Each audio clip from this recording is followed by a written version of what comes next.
Come along with me and let's see what they have for us at the Home Depot Garden Center. You're going to see trees, bare roots, seeds, bulbs, and so much more. My name is Marlene. Welcome everyone to my home and garden channel.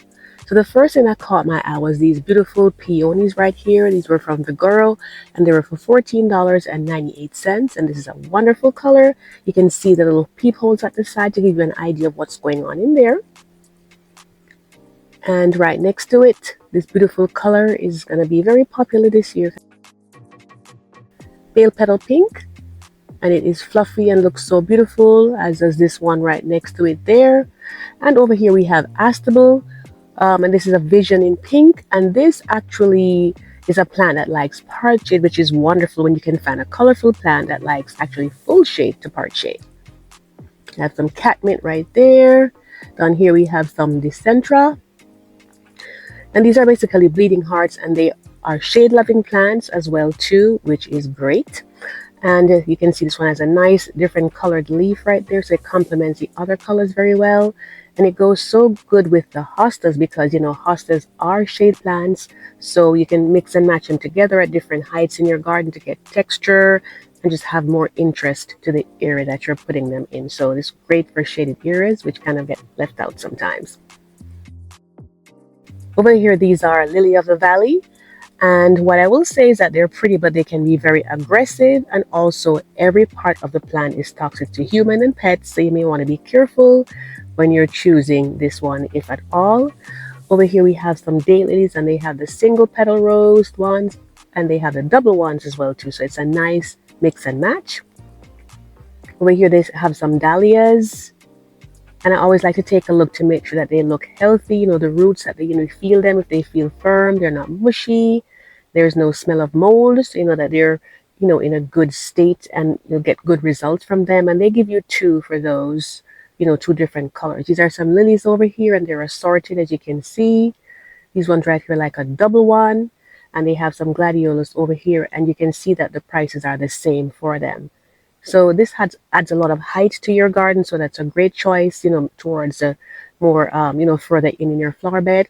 And over here we have some caladiums. These are tropical, but they do very well in areas, I'd say, for 8 and warmer. You can have them grow and stay in the soil. Others, you'll have to take them up. These are tiger lilies, and they're very gorgeous. They grow to a reasonable height too. And again, I like to take a look at the back to make sure that they look nice and healthy, which they do. So these are good to go, and they do spread, so bear that in mind if you're getting this one, but not too aggressively though.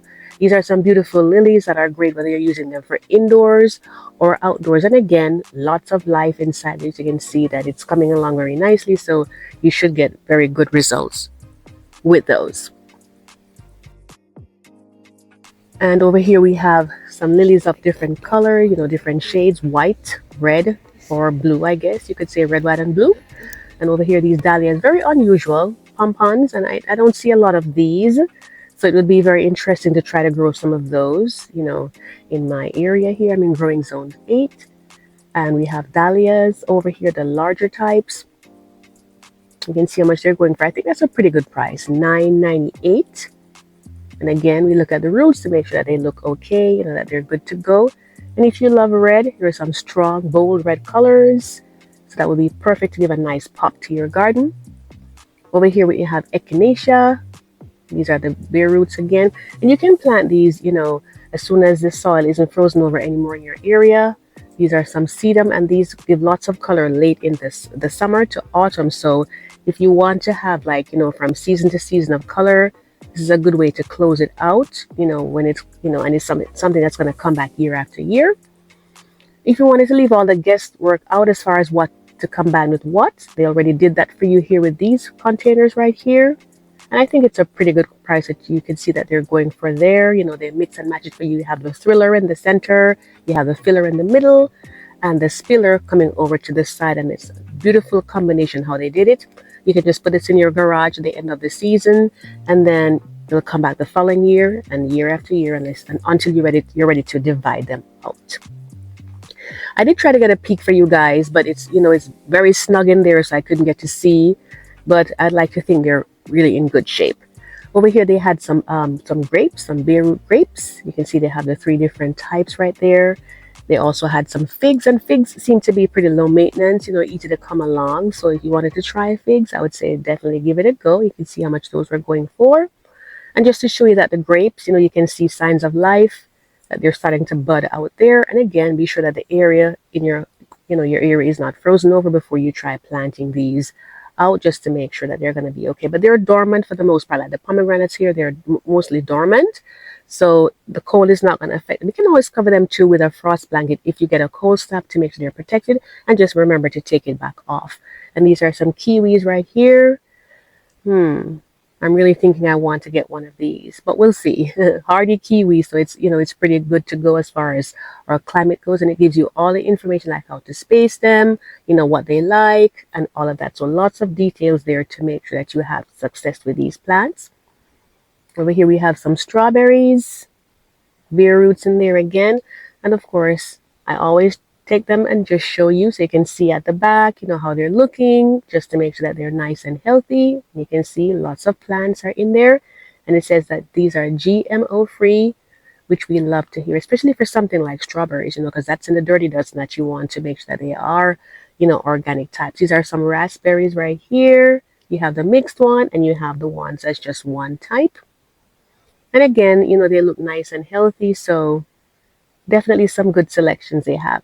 Now, let's say you wanted to have some flowers blooming inside that you will put outside at a later time. These calla lilies would be perfect. You would just start them off inside in the pot they're in, and you can always transplant them out when the weather warms up, and they'll come back year after year. And God willing, I plan to do a future video on those. Over here, we have some succulents. So if you just wanted to have something nice indoors for the cooler time right now, the winter, early spring, great choices there. And out here we have some roses, the bare roots that they have out here, and they have so many, as you can see right there, and they look nice and healthy, which is what we want to see. Two of them are springing up there, and this is also the perfect time to plant out your roses. They do so well coming up from that dormant state and just, filling out as the weather warms up. And you can see they have lots of different colors for you. I love that one right there with that two-tone, orangey red look. They can be a little bit high maintenance, so knockout roses might be a good selection for you if you're new to gardening or new to roses. They're more pest resistant and disease resistant. But if you don't need all of that, then these ones, the tea hybrid ones, are very good to go. And here's another type of knockout. Again, they have two plants for you inside there, so that is really, really good. And some more pink ones over here, and this one almost reminds me of a peony, but you can tell me what you think in the comments. I just think they're so gorgeous. And this, if you have like a nice, arch like my neighbor does, and she has her pink ones running over it, and it is so beautiful. So if you have like an arch, a large trellis, pergola, those are great for that. Over here we have some lilacs, and I'm beginning to see more and more of these in my areas. And maybe these are a little bit more hardy for warmer climates, because I'm in growing zone 8, but normally you see them in maybe like 7 and 6, sometimes maybe even 5. But I'm seeing a lot more of these in my area, and as you can see, they have so many different varieties. This is a beautiful, innocent looking white one right here. And they give you all the details, to help you. The tags tells you everything that you need to know as far as how to space them, when to plant them out, and all of that. And for this brand of peony, I like them because when you look, you can see that it already is coming up. So you can see, yes, it looks healthy, it looks nice. You should not have any problems with those. The hostas, I'm not seeing anything much going on in there, but they do prefer to be a little bit warmer, so they're still very much asleep, and I think that they should be good to go. Over here we have silver lace. If you have a nice pergola or, like a very sturdy arch, those could grow over there, but they do get woody, so you have to watch out for the weight that they bear. Clematis is another favorite of mine. I've had one at my mailbox for so many years, and it comes back every year, and it's just so gorgeous. And I did a previous video on that sometime last year, I believe it was. Over here is forsythia, a favorite springtime one of mine, and that's a very good price. I think $21.98 for the size that you're getting there. You can see a couple of little flowers coming out, and this is what you get to enjoy year after year, once your plant gets established. But it's going to start blooming from the very season that you're in. And over here, this right here, we have some snowball. Not looking so hot right now, but I think, once they come out of their semi-dormancy state, that they will fluff out and look really, really nice. And again, you can see the price, how much they were going for. Over here we have limelight hydrangeas. We typically think of limelight further in the season, but these are dormant right now. So it's a good time to buy them and to plant them. And when the weather warms up, they'll come on up and you're going to see how gorgeous they will be for you. And of course, in recent years, they've gotten so much more popular and you see them in so many areas. And these are some other ones here. These are endless summer, different variety of hydrangeas, also dormant as well. So it's also a good time to plant them now the ground isn't frozen over. And I just wanted to take a moment to invite you to subscribe to my channel if you've never done so before. We do lots of gardening topics, tips, and tours. My husband is typically behind the camera, sometimes in front. And just follow along with us, guys, as we go through our garden experience. And we look forward to seeing you again. Over here, these are some large containers. And I think these would be great for the shrubs that you just saw a few moments ago. And this price is excellent because you can see how big they are. They're fairly sturdy. And that's less than $20, guys. And in this video, I showed you how to conserve on soil. It was about, gardening hacks to save you money. So I'm going to link this at the end for you so you can get some more details if you wanted to, save on your soil for large containers like that. And more things, of course. And then over here, we have some evergreens. This is a perfect time to plant them in the cooler weather because they're able to handle it. As long as the ground is workable, you're good to go. Over here, we have some crepe myrtle. And these are also in a state of dormancy as well. You can see how much they're going for. That's a pretty good price, I think, for this size that we have here. And this is not sponsored, guys. I'm just trying to show you what they have available. Over here, they have some wonderful fruit trees. These are apples specifically. So they have lots of different varieties here. So let's take a look to see how much they were going for. You can see the price right there. And this is going to be the gift that keeps on giving. And edible landscapes are becoming more and more, prominent in suburban gardens. So it's a good choice. Even for the front garden, you could probably put one in there if your subdivision will allow you to do it. You can see this one is for a little bit lesser price. They have Honeycrisp, they have Fuji apple. Many different varieties are here, for you to try with these. And of course, I stepped out for a moment to take a look at the beautiful pansies. Guys, if you've been watching my channel for a while, you know that I absolutely love pansies. I think they're so beautiful. They're such troopers. When the weather is cool and most other plants are not giving you blooms, they will stand up for you and be counted. And they smell so sweet. Most of the varieties that I've grown, they smell really, really sweet. They are annuals, so they're not going to come back. But boy, do they sure help us out from fall right over into early spring. So if you didn't get to plant them in the fall, you can always plant them now. If a cold snap is coming, that's going to be really bad. You could just cover them with a frost blanket in another 2 days or so. You take it off and you are good to go with them again, because I've done this so many times. And this is a smaller container if you're wanting to get some of those. And how gorgeous is that pink one right there, guys? If you think it's pretty, give me a thumbs up. Just so gorgeous to me. And then over here they had some rhododendrons. They didn't say how tall this one gets. I didn't see that on the bag, but typically rhododendrons can grow anywhere from 9 to 9 feet or so, 9, 10, 12 feet sometimes. And they have beautiful showy flowers for you in the early spring. So I decided to go back in so you could get to take a look at the seeds. So over here we have some from Burpee, and these are the organics. So if you like organic, seeds, this would be the perfect type for you here. They're for $2.79. They have veggies and flowers. Over here, they have the bountiful vegetable ones, carrots, cucumbers, so many choices. Beans. I don't think we can have enough beans because they're so tasty. They're good for you, and they're so low maintenance in the garden, and you harvest like every 6 weeks. So there's so much to love about beans, unless you don't like beans, and that's a whole nother story. And then over here they have some tomatoes, and I just love to have tomatoes in my garden. I think it's such a staple. And the different ones they have for slicing, I like those.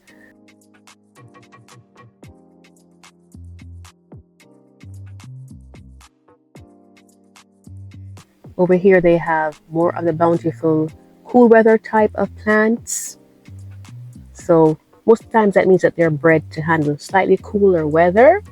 So just look at the back of the seed pack and it'll tell you when to plant them out in your area. If you're going to start them indoors, start them 6 to 8 weeks before your last frosting. You can always look it up online if you're not sure what dates are for you. Over here they have some mixes, $10.99. You can see how many you're going to get. So that's definitely worth it. And they last for years too. So should be good to go. When you have some herbs over here, and boy, do we love to have herbs in our garden. They help to fight pests and diseases for us by way of companion planting. They're delicious on our meals, and they make great teas and so on. Of course, our little pollinator flowers, we can't do without those. They help to get those pollinators in our garden. The good ones, the ones that we really want to be there, they help to pull those. Over here we have some more warm colored ones, and that blanket flower, guys, I'm telling you, it's a great one to have. It's a wonderful perennial, very, very low maintenance, and it does so much good in the garden for you. They had some hollyhocks, pansies. You can plant your pansies outdoor now, I would think, if the ground is workable. Shasta daisy, another wonderful perennial right there. And they have nasturtiums. Those are edible flowers, and they keep a lot of pests and diseases away from your garden. So definitely great ones to have. And of course, cosmos is a favorite of mine, so low maintenance, and they're great for cut flowers, and they're also great, just to have in your garden, and so easy to care for. You can see all the varieties. Marigolds, or I should say morning glory, if you don't have a large area for them to spread out, you don't want it to spread a lot, that might not be the plant for you, because they do spread out self-seeding aggressively. And of course we have herbs over here, lots of different varieties for you. And again, guys, they last a really long time, so just get them, pack them away, because it'll keep for years for you. And guys, I almost forgot to show you this beautiful conifer. This is just such a striking color, and it's pretty low maintenance. You can plant this anytime now, right up until the springtime, and they'll do so well. Very low maintenance, they don't grow too large, and they just make such a beautiful addition to your garden. Definitely worth considering. These are the pansies again, guys. I just wanted to leave you with those. I want to thank you so much for coming along. I hope that you found something that will help you in deciding what to get this year for your garden. There's going to be lots more to come, and just enjoy the season. Get your plans going, get your journal so you can plan, and you can, learn as you go along from yourself and from others. And just enjoy the season, guys. And I certainly hope to see you in another video. I want to thank you so much to my returning subscribers, my returning viewers. And if you've never subscribed, I hope you will come back to see more of my videos. Thank you so much for watching, and I do hope to see you in the next one. Take care.